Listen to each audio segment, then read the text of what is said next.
নমস্কার বন্ধুরা, পিবিএস ফার্মের পক্ষ থেকে আমি বিকাশ মণ্ডল আবার একটি নতুন ভিডিও নিয়ে আপনাদের সামনে হাজির হয়েছি। আশা করছি সকলে ভালো আছেন। সম্পূর্ণ দেশি জোগাড় নিয়ে আজকে অটো ডিঙ্কার কিভাবে সেটিং করা হয়, ছোট ফার্মাররা কিভাবে অটো ডিঙ্কার তাদের ফার্মে সেটিং করবেন, সেই সব বিষয় নিয়ে ছোট ছোট পার্টে আপনাদের বিভিন্ন রকম ভিডিওগুলো দেখাবার চেষ্টা করেছি। আপনারা ভিডিওটা দেখুন।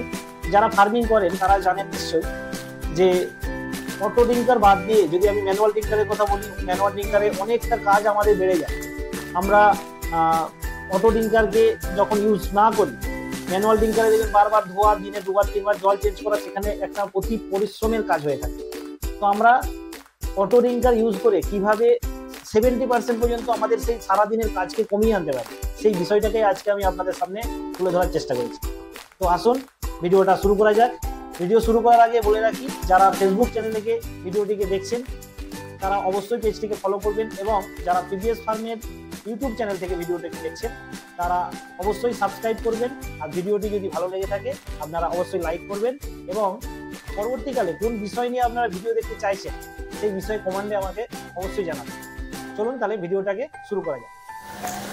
অটো ডিঙ্কার সেটিংয়ের আগে আমরা দেখে নেব আমাদের অটো ডিঙ্কার সেটিং করতে গিয়ে কী কী জিনিস লাগছে। আমরা দেখছেন আমাদের একটি স্ট্যান্ড লাগছে এবং বাঁশের টুকরো, এরপরে অটো ডিঙ্কার টি সিঙ্গেল জয়েন্ট, এরপরে পাইপ লাগছে আমাদের, এরপরে একটি লাগবে আমাদের এই ধরনের জলের ড্রাম, যেটির নিচেতে একটি নিপিলকে আমরা এইভাবে সুন্দরভাবে সেটিং করে নেব যাতে লিক না করে। এই ড্রামটি খুবই সহজভাবে আপনারা মার্কেটে কিনতে পাবেন। তারপরে বাঁশের টুকরোগুলোকে একটু সাইডে ফুটো করে নেব, আমরা হোল করে নেব যাতে পেরেক মারতে গিয়ে যাতে আপনার ফেটে না যায়। এগুলোকে সুন্দরভাবে হোল করে নেওয়ার পরে আমরা একটি স্ট্যান্ড, বাঁশের তৈরি স্ট্যান্ড যেটা বানাতে চলেছি, দেখুন ভিডিওতে আপনারা দেখতে পাচ্ছেন। বাঁশের টুকরোগুলোকে ছোট ছোট করে কেটে নিয়ে আপনার চারদিকে সুন্দরভাবে টান দিয়ে একটি স্ট্যান্ড তৈরি করা হয়েছে। এটি খুবই কম খরচের একদম ঘরোয়াভাবে স্ট্যান্ড, আপনি চাইলেই ভালো এর থেকে বানাতে পারেন। এই স্ট্যান্ডটি মোটামুটি আপনার নর্মাল কাজের জন্য ব্যবহার করা যাবে। এই স্ট্যান্ডটি তৈরি করতে এমন বিশেষ কিছু খরচা নয়, হয়তো আপনার একটি বাঁশ লাগবে, আপনারা দেখতে পাচ্ছেন। এরপরে ভিডিওতে আমরা যেটা দেখছি, আমরা অটো ডিঙ্কারটাকে প্রথমে সেটিং করে নেব।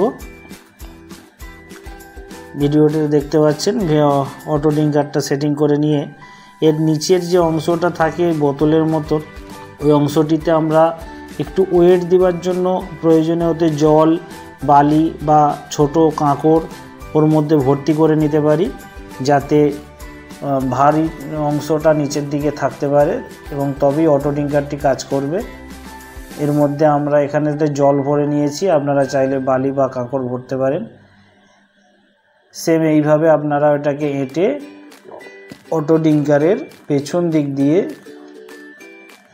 এইভাবে লাগিয়ে ওর মধ্যে আংটা লাগিয়ে দেবেন, দিয়ে দড়ি দিয়ে ঝুলিয়ে দিলেই ফার্মে ওটা কাজ করবে ওর পাইপ কানেকশানের পর।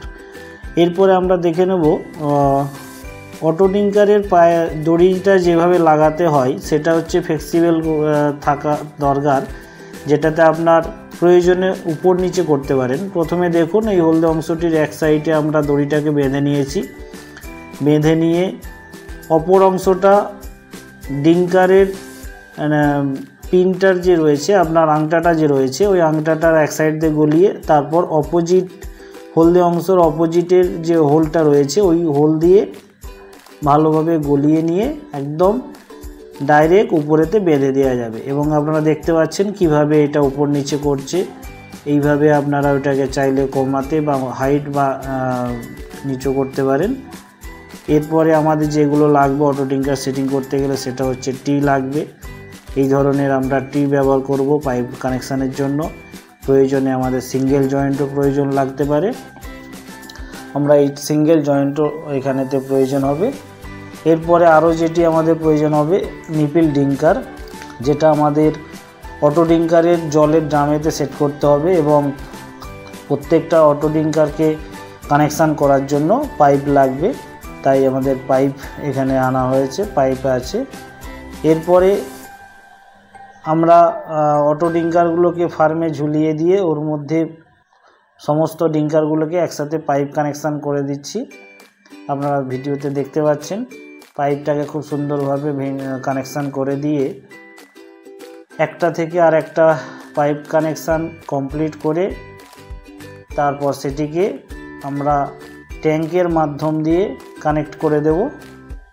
ট্যাঙ্কের কানেক্ট করার পরে দেখতে পাচ্ছেন ট্যাঙ্কে জল ঢালার পরে এই অটো ডিঙ্কারে কত সুন্দরভাবে জলটি আসছে। এখানেতে সুবিধা হলো এই অটো ডিঙ্কারে জল যতটা মুরগি খাবে ততটাই শেষ হতে থাকবে, আবার জল ট্যাঙ্ক থেকে আসতে থাকবে এবং নিচে ওয়েট দেওয়ার কারণে অটোমেটিক একটা সময়তে বন্ধ হয়ে যাবে। হ্যাঁ, আপনারা দেখতে পাচ্ছেন এটা মোটামুটি ফিটিং হওয়ার পরে কত সুন্দরভাবে জল আসছে। আপনারা চাইলে 70% পর্যন্ত ফার্মের কাজ কমিয়ে আনতে পারেন এই অটো ডিঙ্কার সেটিং করে। খুব সহজভাবেই আপনারা চাইলে এই অটো ডিঙ্কার সেটিং করতে পারেন খুব কম পয়সাতে। যাদের পার্মানেন্ট বোরিং বা কোনো ট্যাঙ্ক নেই, হ্যাঁ, তারা চাইলে ফার্মের মধ্যে একটা স্ট্যান্ড করে এইভাবে সেটিং করতেই পারেন। আপনারা দেখুন এই অটো ডিঙ্কারে অলরেডি মুরগি কিভাবে জল খাচ্ছে দেখতে পাচ্ছেন। প্রয়োজন মতো আপনি এটাকে চাইলে উপরের দিকে অথবা নিচের দিকে করতে পারেন, আপনার মুরগির সাইজ অনুযায়ী আপনি উপর নিচে করতে পারবেন। এখানে একটু ছোট অবশ্যই কমেন্ট করে জানাবেন, আর চ্যানেলটি সাবস্ক্রাইব করতে অবশ্যই ভুলবেন না। আপনাদের লাইক, শেয়ার, কমেন্ট এসবই আমাদের ভিডিও করার উৎসাহ যোগায়, তাই অবশ্যই আমাদেরকে কমেন্ট বা লাইক শেয়ার করবেন। সকলে ভালো থাকবেন, সুস্থ থাকবেন, সকলকে ভালো রাখবেন।